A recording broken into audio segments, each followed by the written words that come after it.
ganteng yo artisiku. Itu kan godaan. Lihat fisik, bentuk. Ganteng ya, cuma sekedar ganteng ya, enggak dosa. Tapi kalau kita udah masuk diklikkan dengan cobaan, itu jadi dosa. Contohnya, bojoku elek yo gak koyo artis Korea iku ya. Wis rong pesek wireng. Lah itu dosa. Istilahnya membanding-bandingkan. Kayak kemarin kapan itu saya nganter teman-teman satu mobil ya. Pelatihan di Trawas. Semua cowok semua isinya itu. Ya enak-enak kan satu mobil itu. Terus ada cewek berhenti di pinggir jalan dengan baju yang ngepres, istilahnya ketat. Pakai you can see ya biasanya. Bodinya emang satu mobil loh kayak paskib. Nengoknya lo kompak. Saya lihat itu nengok bareng ke cewek tersebut. Untung mobilnya nggak ikut nengok ya bahaya.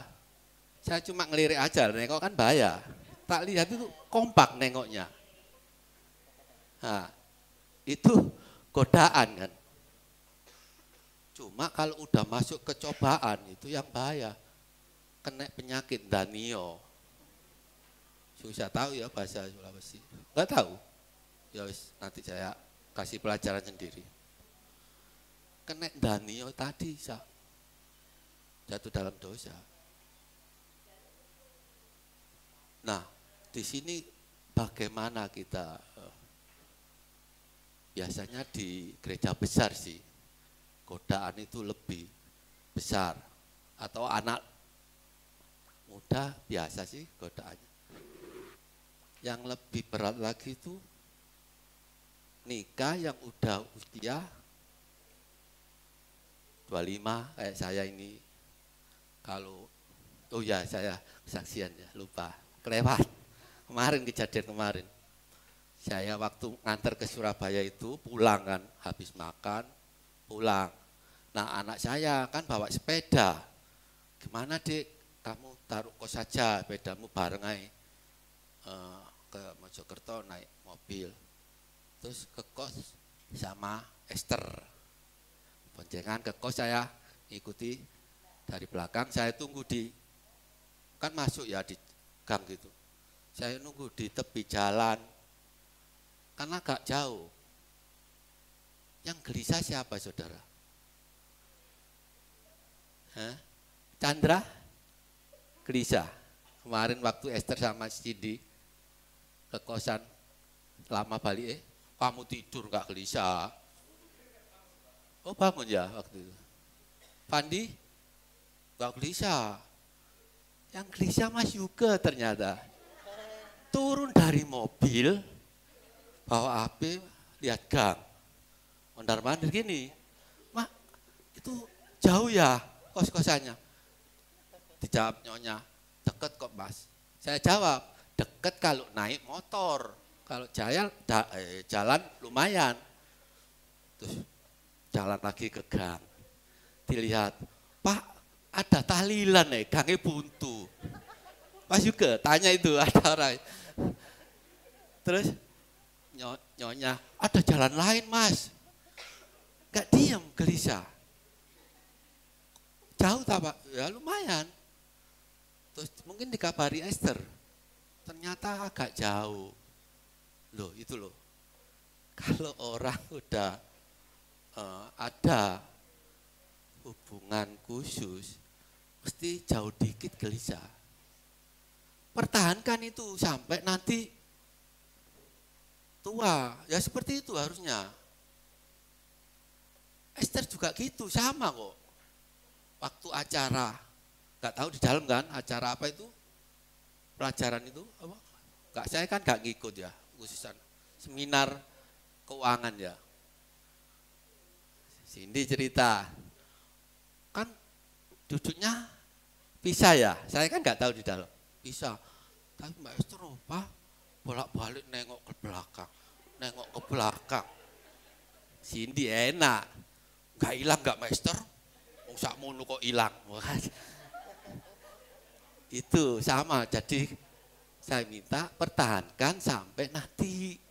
Jangan ada istilahnya, wah udah umur 25 pernikahan, udah kendor, udah luntur, nggak boleh. Tetap pertahankan. Kayak saya sama istri, biasanya kalau udah kayak saudara katanya, umumnya kalau udah 25 tahun, Pak aku tak acara itu, ya wis budal lo, udah iso nginepo. Padahal kalau saya ditinggal beneran sama istri nggak bisa tidur, kayaknya kayak kuat, padahal nggak bisa tidur. Contohnya seperti itu, harus pertahankan pernikahan itu seperti waktu masa pacaran, nggak boleh bosen. Biasanya kan kejelekannya muncul kalau udah lama nikah itu. Kalau masa pacaran kan baik-baiknya aja yang ditunjukkan. Dan lagi godaan itu bisa melalui fisik kita. Pertama fisik. Kayak saya ini saya bilang paling manja, paling males. Banyak ya alasan. Kayak, ya contohnya saya sendiri ya. Kayak enak nanti contoh yang lain. Kersel, hari Kamis. Kerja, waktu itu posisi agak berat lah. Ke Sidoarjo kan, jamnya mepet. Ya, digoda, awakmu kesel. Kersel yo sing teko mek iku-iku ae. Ya kan? Wis priyai kemis meneh. Saya respon godaan itu. Iya mah, kesel aku mau tak lebih-lebihkan. Sidoarjo, Sidoarjo itu kalau sore jam kerja itu truknya panjang, kakiku loh koyo gak terasa. Itu yang dosa. Ngerespon godaan itu tadi. Nah, fisik itu banyak yang pelayanan, kaki ini linu-linu, encok kumat, banyak alasan. Kalau kita mengalami seperti itu, bagaimana caranya? Nanti ada caranya kita menolak seperti itu. Kalau godaan itu biasanya datangnya dari dunia, bisa dari diri kita sendiri, bisa dari iblis ya, pasti itu ya, pasti ikut campur tangan. Kita belum buka ya, makanya mic-nya ngejer. Ya kita baca di dalam Yakobus 1 ayat 13.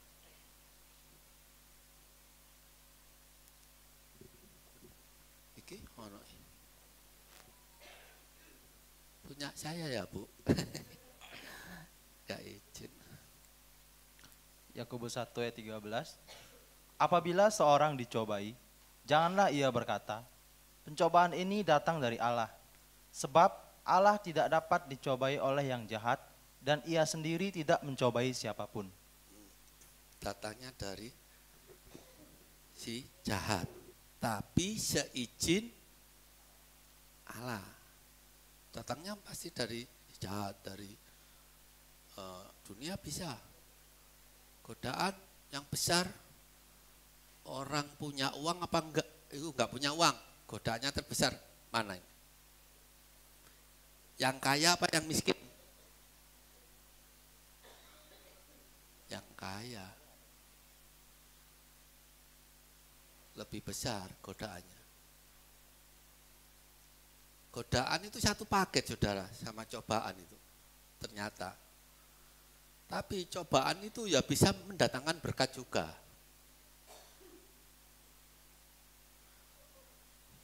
Nah, contohnya mendatangkan berkat di kisah Ayub itu di mana ya? Iya kalau Pastor enak.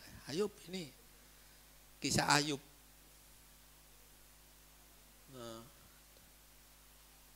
mana ya? Markus tak? Berarti Pak.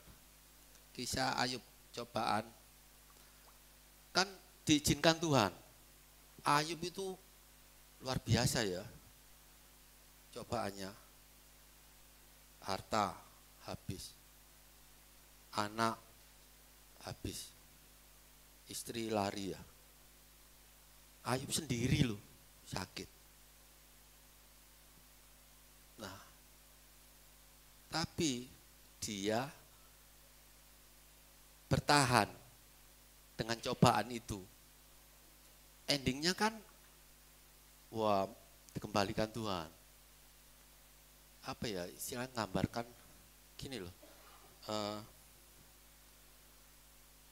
Godaan itu ya kata benda. Contohnya yang paling gampang, biar kita bisa menggambarkan itu anak ujian. Yang mengujikan guru ada soal. Nah, saya gambarkan godaan itu apa? Opsi ya. Pilihan. Ada A, ada B, jawabannya pilihan. Yang menentukan nilai itu tadi, godaan itu tadi, ya cobaan itu tadi.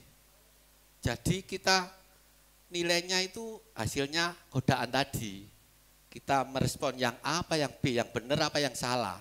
Itu loh, paham ya? Seperti anak ujiannya paling. Yang ngasih soal kan pasti Tuhan, istilahnya. Nah tergantung kita jawab opsi mana, jawaban kita apa, meresponnya apa B. Kalau B yang benar ya jadi berkat, kalau yang salah ya jadi dosa kan gitu aja. Gitu gambarannya ya. Godaan sama cobaan itu satu paket. Kalau ya semua apa, kalau selama kita hidup di dunia itu pasti ngalami seperti itu.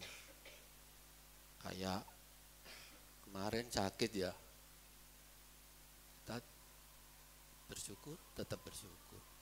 Kadang-kadang teman itu ya nyeletuk saudara. Kalau kita itu manusia, bisa masuk neraka, bisa masuk surga. Kalau ayam, bertanya gitu, masuk mana? Masuk mana Pak? Wajan. Oh bener, kalau kita jawab ya masuk wajan ya Pak ya. Iya kan Pak? Masuk wajan. Matinya masuk wajan. Kalau di hutan Pak. Iya masuk wajan ya, jadi macam-macam, rica-rica. Jadi kalau kita punya 3 kehidupan, kalau manusia, kalau ayam cuma 1. Kalau mati udah mati. Maka soalnya Tuhan ciptakan itu selain manusia, ayam jadi ya jadi langsung, tumbuhan jadi ya jadi. Kalau manusia, oh Tuhan sedetail mungkin. Dan dikasih itu tadi 3 kehidupan. Tubuh, jiwa, roh. Tubuh ini kita hidup enggak? Tubuh yang sekarang kita ini hidup enggak? Hidup. Hidup. Sementara ini hidup. Buktinya apa kalau hidup? Saya dulu sebelum nikah, oh, istilahnya berat badan berapa? 47. Keurus kan? Nah sekarang, lu itu naik tak mencolot 68. Jadi saya kan berkembang, jadi hidup. Cirinya orang hidup itu berkembang. Contohnya, kalau kita nyukur jenggot itu, kalau udah meninggal gak tumbuh saudara, itu lo tumbuh lagi, dicukur tumbuh. Apalagi kumisnya Chandra, wah. Kalau orang Jawa itu apa ya brengos itu. Lek kalau gigi mijit mentimun ya, kalau brengos itu tanggal sepisan lah. Oh duduk ngawur. Kayak tumor baris itu. Nah, itu Kak cukur. Coba 1 minggu gitu, tumbuh lagi. Membuktikan kita hidup. Jiwa kita ya hidup. Itu yang menentukan jiwa itu. Antara kita itu kemana nantinya. Soalnya jiwa itu tergantung yang mendukung kemana. Ke roh kita apa? Kedagingan kita. Itu kuncinya. Kita bisa masuk ke surga apa? Neraka. Jiwa kita, kalau roh otomatis kembali ke yang punya, tubuh kembali yang tanah, jadi debu. Makanya kadang-kadang itu iman kita itu kadang-kadang kalah sama, ya terus terang ya, sama orang dulu-dulu. Contohnya ya, kadang-kadang kita itu pernah nggak ngerasakan gatel rek tanganku? Tandai apa yo? Loh, terima gewatel. Orang Jawa kan gitu. Iya bener nggak Bu? Ajangin nerima duit, iya kan? Bener nggak? Gatel ajang nerima duit iki. Lek ngono gak usah kerja. Berarti melawan firman Tuhan. Kalau kita mau makan harus kerja. Itu di mana saya gak hafal. Ada sih.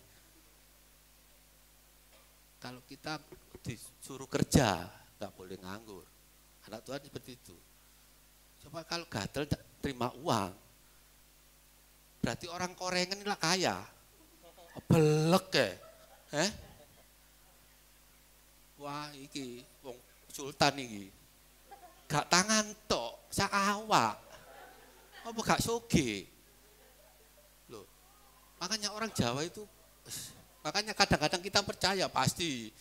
Kan nyonya kadang-kadang kecokot gitu, dirasani sopo rek iki. Padahal kesusu lek mangan. Saya lihat nyonya itu sering. Orang-orang makan itu kecakot. Padahal gejala sariawan. Dirasani sopo Pak aku. Kok pede nemen, akeh sing ngrasani kan gitu sih. Mas hubung-hubungkan orang Jawa, maka kita kebawa kadang-kadang. Banyak contoh kayak gitu. Ya sih, gatel. Kadang-kadang kita selfie anak muda. Ojo wong telu. Ayo. Pernah enggak? Jangan kalau foto jangan orang 3. Kadang-kadang yang tengah mati. Ya kan? Berarti kalau membunuh orang gampang aja, ajake foto bertiga. Ya kan? Sik mati, mateni arek kok dijak foto wong telu. Dele tengah, sik mati. Kan hukum. Jadi repot emang kalau kita ngikuti. Ya itu tadi godaan dunia. Dari dunia itu ya gitu. Makanya kalau kita nuruti godaan, cobaan, kita nggak pinter-pinter memilih apa ini izin Tuhan, iman kita yang menentukan. Gereja sini saya anggap kayak saudara, saya percaya itu. Biasanya gereja besar saudara yang alami seperti ini. Bapak-bapak lebih parah cemburunya ibu-ibu ke ibu-ibu. Percaya enggak? Bingung kan? Bapak-bapak paling lihat body prestasi, body out. Danio kan ngono. Ibu-ibu parah lagi saudara. Bukan mulut aja, fisik. Gereja besar loh, enggak di sini, enggak ada sini, saya jamin. Gereja besar, ibu-ibu sama ibu-ibu lihat yang datang terlambat, pakai barang mewah, tas branded, diajak,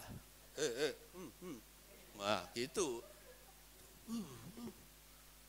nggak cukup mulut, saya ikut, loh, nggak cukup gitu, tambah dibuat-buat sama itu, cemburunya lebih besar. Langsung bisik-bisik mau ikut utangan, utangnya akeh iku. Barang utangan kabeh lho. Loh. Ditutupi bar. Itulah lebih parah lagi Ibu sebenarnya. Bah iku utangan, bah iku nyicil ping 6. Kan risiko ditanggung sendiri. Ya kan? Biasanya seperti itu ibu-ibu, emak-emak itu gosip. Kalau nggak nyandu lihat drakor ya gosip. Ya nggak nganu sih, saya nggak istilah istriku mesti tak puji dewe lah. Ya nanti kan beratnya lebih. Makanya saya kasih kesibukan meremak. Biasanya gosip di depan rumah. Sing diomongan gak karuan, pasti gosip itu digosok makin sip. Makanya kasih kesibukan buat meremak. Meremak loh sih sempat gosip. Aku lah heran sih, mengendalikan itu loh susah. Ono sing meremak meneh. Bani mau loh jahitnya nang kono loh. Jangan sampean larang. Tiba nang kono tambah larang. Jongoron, kapok mukapan nyonya. Di sini narik misalnya 25, sana kena 50, motong tok.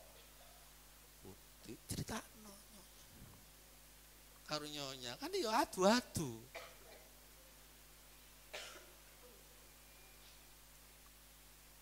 Makanya kita harus punya hikmat ya.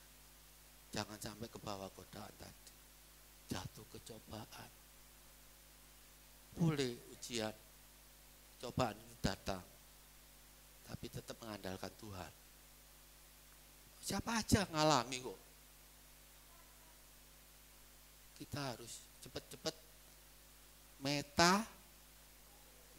Apa itu? Pandi apal. Apa Pandi? Berbalik. Tobat. Bertobat. Contoh-contoh kecil itu yang bikin kita jauh dari Tuhan.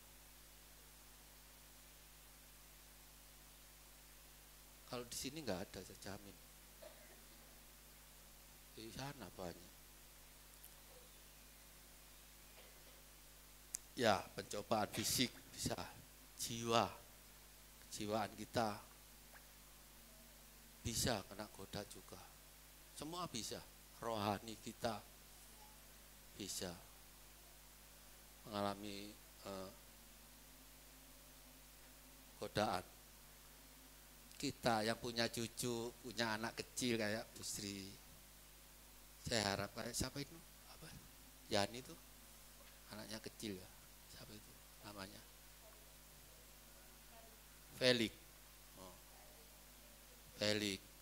Jangan kayak dikasih omongan bohong. Anak itu mancep kalau kecil.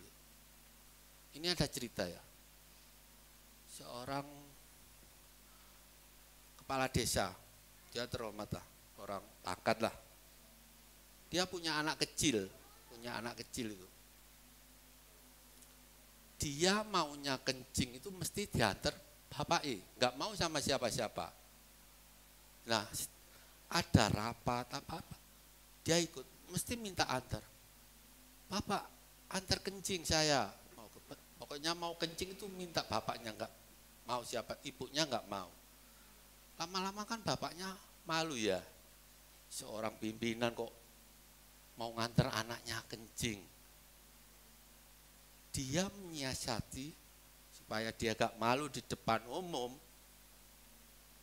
Bilang ke anaknya, kalau mau kencing jangan bilang kencing kalau sama bapak. Bilang nyanyi. Kalau mau kencing suruh bilang, bapak saya mau menyanyi. Jadi orang anak buahnya, oh mau nyanyi minta izin.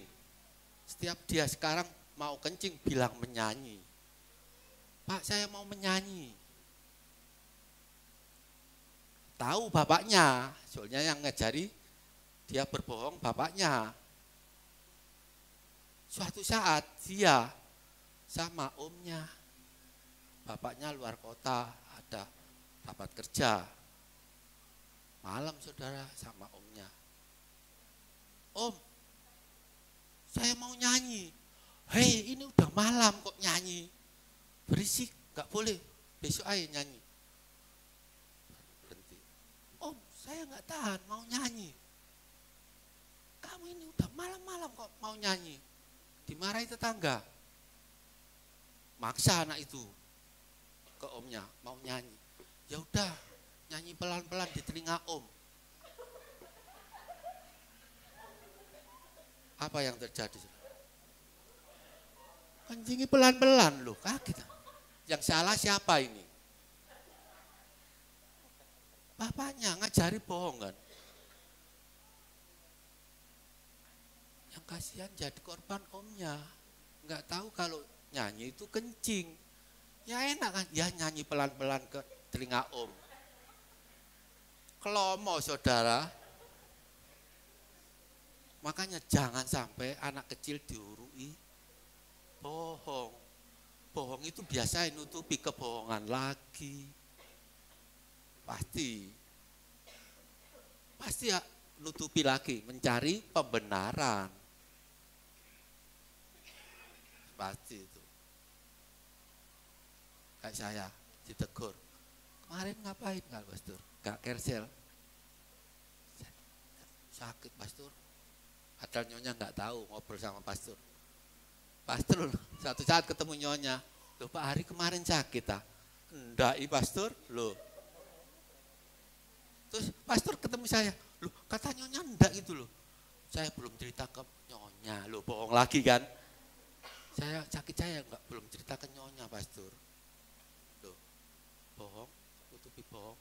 Tambah besar. Apa adanya. Belajar kita apa adanya.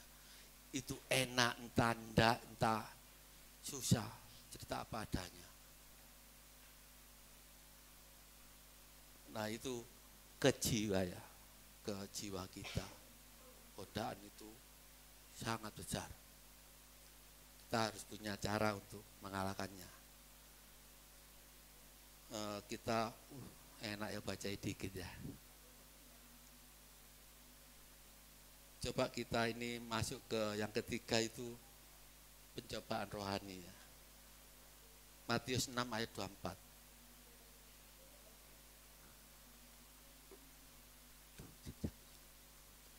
Matius 6 ayat 24.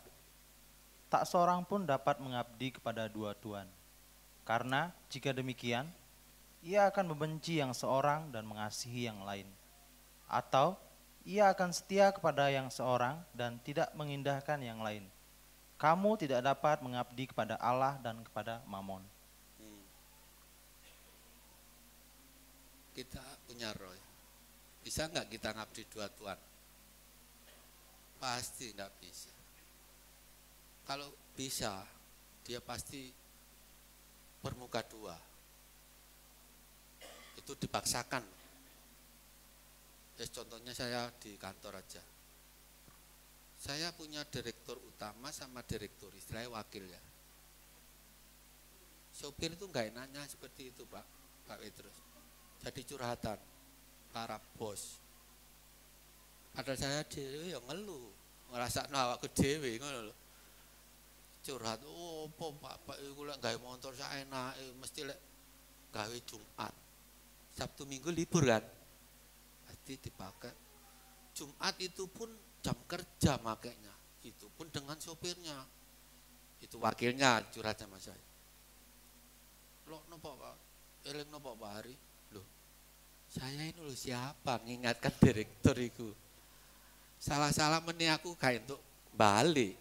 Ya wis nang omahe. Kan nggak berani. Terus ada dua kan. Satunya ganti direktur utama. Oh, Bapak Ari iku cirine lek pesen mangan iku padha mbek aku terus. Ada sesuatu. Sekarang pesen kare, yang wakilnya ikut kare. Kan nitip OB ya. Terus rawon. Wakilnya nitip rawon. Niku ana sesuatu delok napa. Tapi tepat. Tahu-tahu minta ganti tip mobil. Kan punya sendiri-sendiri kan mobilnya. Ada dua. Loh, Kak, temen apa hari? Ganti tip Kak ngomong, setelah ganti baru izin. Gak bisa, saya jawabnya ya apa, bingung. Saling menjelekkan ini, saling menjatuhkan. Akhirnya saya ya bunglon tadi, ya posisi saya kan terjepit. Suruh negeri ya nggak bisa. Iya Pak, itu oke itu ya mesti. Saya kasih bos satunya, bener Pak itu nggak bener loh, gitu loh. Nggak bisa mengadu dua tuan. Pasti kita ini loh yang jadi bunglon, bermuka dua. Nggak bisa kita mengabdi ini karena akan membenci yang seorang dan mengasihi yang lain loh. Contohnya kita berteman aja loh, berdua asik, tambah satu, wes blok-blokan, pasti tuh. Bela sini kok iki sing apik, kayak jajak mangan bareng wis wapi. Terus ono kecentok nyele duit pindah ini, apa utangan niku gak enak. Itu kalau berdua sama yang Tuhan berdua enak. Kita curhat itu nggak ada yang apa ya ngadu-ngadu gitu loh. Nah ini jam kok lambat ya, wis kering. Minum dulu dengkule kotek.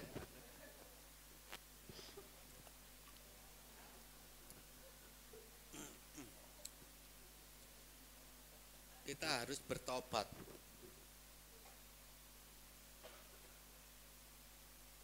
Kita baca Yohanes 14 ayat 5 sampai 6.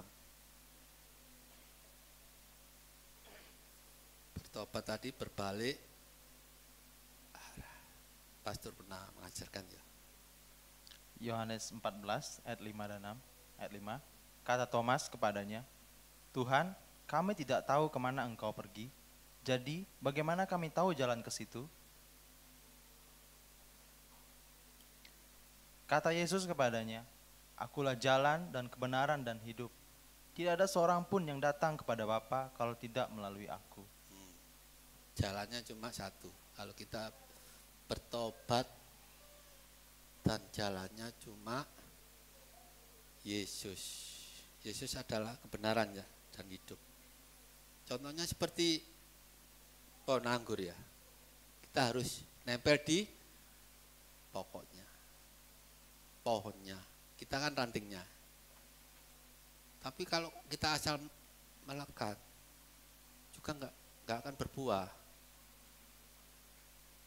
Pohon anggur tahu ya. Kalau pingin pohonnya buahnya lebat, itu sering dipotong. Iya kan? Kalau dipotong itu enak enggak sih? Sakit ya. Daging kita ini sakit. Tapi endingnya nanti kita bisa berbuah lebat. Tapi kalau anggur sing anu kowat juta iku ireng, sing ijo itu mahal. Kita punya kualitas. Anak-anak Tuhan punya kualitas. Kayak ejek-ejek kan ya, ujiannya harus wah, oke. Silakan datang, kita siap. Jangan mendatangkan suasana surga tadi Nyonya pagi, di bumi seperti di surga, tapi suasananya bengkerengan, tahu bengkerengan, berantem. Itu bukan surga, neraka. Neraka itu. Bayangan kita neraka itu, wah, tangan dipotong, ira ditarik, balik mana, bayangannya gosok, baju digosok. Suasana yang digambarkan itu. Surga kan ya suasana. Kalau kita pas terima gaji, suasana surga pasti itu. 5 hari lagi kelewat, yang datang neraka. Neraka, tidur ada tembok Pak. Kalau pas gajian, saya ngorok itu, kayak pujian Pak. Nyonya. Ngorok saya kalau pas gajian, kayak pujian Pak, aku tidur nyenyak. Kalau pas tanggal-tanggal 5-10 hari lagi, ngadep tembok. Wah, kokur. Gitu. Biar tidur kita.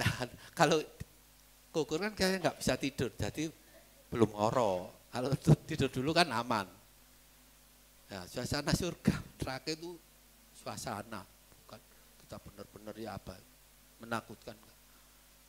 Kita mau enggak suasana surga apa kita bawa ke suasana neraka? Anak muda yang alami. Waktu enggak jomblo, anak saya itu waktu baikan sama pacari. Lupa pulang, jalan pulang lupa. Ya, minta Sherlock malahan. Sherlock rumah loh. Anak saya kalau berantem boleh, ayo deh makan di luar. Makan di luar. Kalau berantem, suasana neraka. Wah. Sekarang suasana surga di sana. Sini neraka, gitu loh. Kita kan mikir kenapa nggak pulang-pulang. Kemarin adiknya telepon, saya kerja. Papa itu kangen kamu nggak pulang-pulang, tapi papa gengsi. Mau bilang kangen ke anak itu loh, malu ya saudara. Ayah kok ada keuangan. Anak 2 bulan nggak pulang, makanya mau tak Sherlock rumah biar gak sasar. Puji Tuhan. Kalau adiknya ini belum sih. Mudah-mudahan enggak seperti itu ya. Adiknya saya tembak sekarang supaya enggak seperti itu. Kalau udah ada jarak, kalau udah nikah saya maklum, punya kesibukan sendiri. Kan bisa ya, keluar dari rumah, kalau udah nikah sendiri, udah nikah, punya kehidupan sendiri. Kita nggak maksa untuk kamu tiap bulan ke rumah, tiap minggu ke rumah. Soalnya anak pikirannya saya ngalami, datang ke rumah orang tua pasti ada persiapan, nggak mungkin datang orang tok. Mbok iku ninggali, istilah wong Jawa sak sen rong sen, lek temenan yo kebacut kan ngono ya. Wong gedhekno biyen yo soro, toto nyawa ya. Saiki wis gak kerja pensiun kok ninggali sak sen rong sen, ini istilah. Anak Tuhan nggak seperti itu ya. Kita punya kasih Tuhan, sakit, sembuh, ada uang orang tua, wis umum saudara. Bukan anak Tuhan, bukan di luar Tuhan.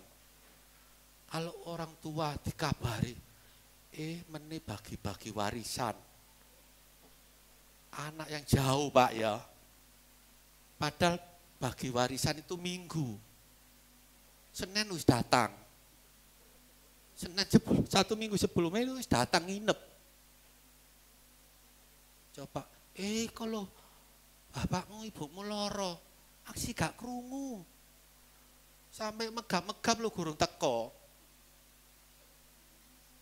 Temen Bu, omom iku saiki.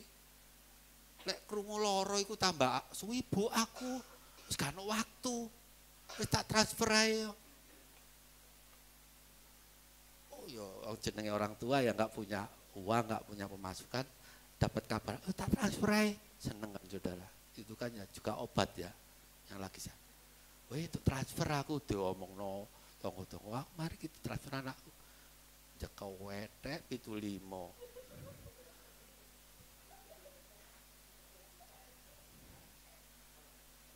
Ternginging ya, delok transferan. Kurung kena parkir 2.000 lo, admin 5.000, ya lah 75 gak jangkep. Jangan seperti itu. Orang tua kita membesarkan dengan penuh kasih ya. Kita bisa seperti sekarang ini ya karena orang tua kita. Itu wajib pakai orang tua ya. Enak Mas juga, gak ada orang tua. Gak wajib. Iya, gak ada orang tua ya. Oh yang wajib Esther. Oh iya. Esther wajib. Ya, kita harus menunjukkan kualitas anak Tuhan ya.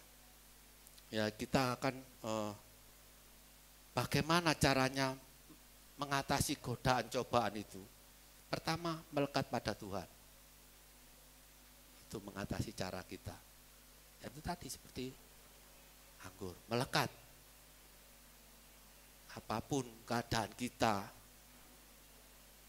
lek iso tolong, lek iso wong tua lek krungu lara iku masih gak duwe dhuwit ya golekno utang-utangan. Biar loro karu. Ya, kono loro kini loro. Gak ya, Tuhan nyonya luar biasa. Kita harus bisa jadi berkat. Kalau kita melekat Tuhan itu nggak ada hitung-hitungan saudara. Berkat kan dari Tuhan. Kita supaya bisa jadi berkat ke sesama. Kita contohnya jangan seperti jadi tangki air. Diisi ya nandon. Angkono dipangan dhewe, entekno dhewe. Kalau bisa kita seperti talang air. Diisi hujan seberapapun kita ngalirkan. Yang membutuhkan yang lebih rendah kan jatuhnya pasti. Kalau talang kan airnya jatuhnya mengalir ke yang rendah. Ya kan? Berarti di bawah kita kan gitu. Kita jadi berkat. Jangan pelit-pelit saudara. Walaupun ya dengan nikmat maksudnya. Ojo wong mlaku diawe aduh. Iku sakit jiwanya ya. Penuh hikmat. Terus kedua, gak banyak kok ayatnya ya. Soalnya aku gak hafal. Ya. Kedua, hidup sederhana. Kadang kapan nyonya ngomong? Kacang gak ninggal apa ya? Lanjaran. Kacang gak lupa kulitnya. Dulu pernah susah saya. Sekarang jadi punya istilah kaya. Ya hidup sederhana dulu jangan dilupakan. Kadang-kadang kan sombong. Manusia itu dikasih dikit banyak kan apa ya? Sombong itu loh yang gak kuat. Aku doa lek gak bahasa roh itu gak enak. Sandal. Gak mantep. Padahal Tuhan gak ngeliat gitu dari hati. Biasanya contohnya kalau itu bahasa roh itu anugerah dari Tuhan. Doa kita dijawab. Kita bisa merasakan kok. Cirinya gampang. Doa adik nangis, oh Tuhan aku apa? Itu banyak masalah. Nangis geru-geru mesti masalah yake. Beda kalau pertama bahasa yang dimengerti bahasa Indonesia. Tahu kan turun, Roh Kudus turun. Ah itu, nangisnya enak saudara. Terasa gitu loh. Saya sampai keru-keru. Biasanya buntu dalane. Utang rono utang rene wis gak dipercaya. Akhirnya ya melayu nang Tuhan. Ngono Tuhan sing disalahno. Sing ngongkon utang ya sapa? Aku kok nyauri lek Tuhan iso ngono.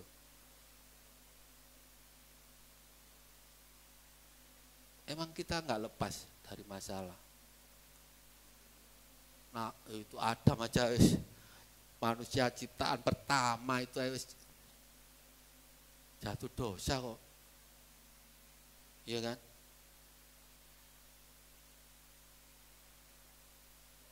Di Kejadian ya. Kau usah baca. Aku juga apa? Kejadian kan Tuhan nanya ya, Adam di mana kau? Kalau nggak salah itu pasti benar.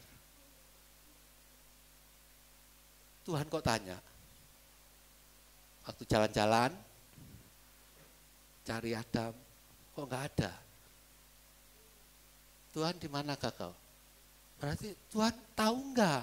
Katanya Tuhan. Kok nanya? Sungguh, bahasa apa sungguh? Seumpama Adam zaman sekarang, kamu nanya, Tuhan kok nanya? Tahu nggak Tuhan itu? Tahu saudara. Tahu di mana ada. Tanyanya kenapa? Karena dia udah putus dari kemuliaan Tuhan. Untung loh Tuhan si api, Anda ini Tuhan api, oh gak untung mana ibu untung. Allah itu kasih mas ya. Biar. Sungguh, itu kan sungguh omane ya. Kok seneng sungguh? Itu waktu apa telanjang dikasih daun ya. Sebelum dikasih baju kan, pakai daun. Mau daun apa itu ya? Aku gak baca. Sungguh oman nih, nang kuno Taman Eden niku dikei godhong jati kabeh, apa gak keroken beset. Kan kasih Tuhan. Engko udah tahu kok pasti jatuh dosa. Pasti butuh penutup. Terus jati mburine ana rawene, apa gak keroken. Terus benci kan ada benci Tuhan. Penuh kasih, biarpun jatuh. Nah, makanya kita itu sebenarnya bersyukur. Dulu kalau dosa, korban, cilik, gede, ono korbane, ada korban. Sekarang kan enggak. Karena ada itu tadi, ada Allah dalam daging. Tapi saya nggak mau ke situ, saya nanti ke bulet. Ya kan? Saya kan gak nutut si an levelnya. Makanya saya putus aja. Ya kan? Ada Tuhan Yesus. Kita bebas dari korban-korban itu ya. Hidup sederhana itu meminimalis kita masuk dalam godaan, cobaan, dalam dosa. Berkat itu bisa eling lah kamu kan, oh aku biar iso tahu longsor apa alami susah, sekarang susah ya ditolong. Berkat jadi berkat. Ketiga, terakhir ya, ketaatan pada Allah. Kita nggak bisa ngelawan itu dengan kekuatan kita. Besar saudara godaan, cobaan itu. Kalau kita taat melakukan apa yang diperintahkan Tuhan, firman Tuhan, makanya kita wajib membaca ayat tiap hari ya. Sak mampu ya. Entah itu 10 ayat, entah setengah ayat, ada tak setengah ayat, entah 1 ayat. Biar apa ya, dulu ada perumpamaan anjing putih, anjing hitam. Yang putih kebaikan, yang hitam kejelekan jahat. Kita yang ngasih makan yang mana? Yang putih, yang kebaikan. Kita kasih makan tahu terus, jadi lebih kuat. Yang hitam gak kasih makan yuk, gak ada kekuatan, kurus. Itu roh kita beri makanan. Ngobrol seperlunya. Kalau kita bahasa Jawa terus susah ya. Ngobrol terus ngelawem berenang dindi ku akhirnya hoak. Ya seperlunya yang penting.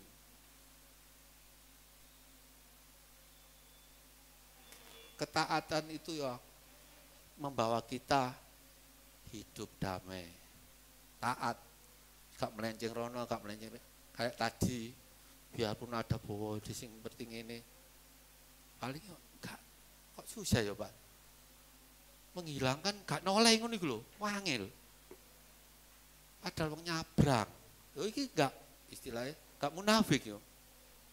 Godaan itu lho besar. Apa nelek wis kora-kora dik jawang ki ngene wis. Kok gak noleh iku lho. Kok angel lah ngono. Kata lo sing jengking pandi, kudu jajak ae. Ya itu, ya apa ini penutupan ini bingung. Ketaatan pada Allah itu, kita mesti mengalami suasana surga. Taat lo ya, taat itu, gak noleh rono, gak noleh rene, dibilang Tuhan, ayo gak kenyang, gak banyak alasan. Ya 3 pola ini yang melawan godaan dan cobaan. Nah, kita tutup dengan pujian ya. Apa ya? Nah, saya benernya apal Pak. Cuma kuncinya nanti Bapak susah. Saya nggak bisa ada kunci suara saya ini.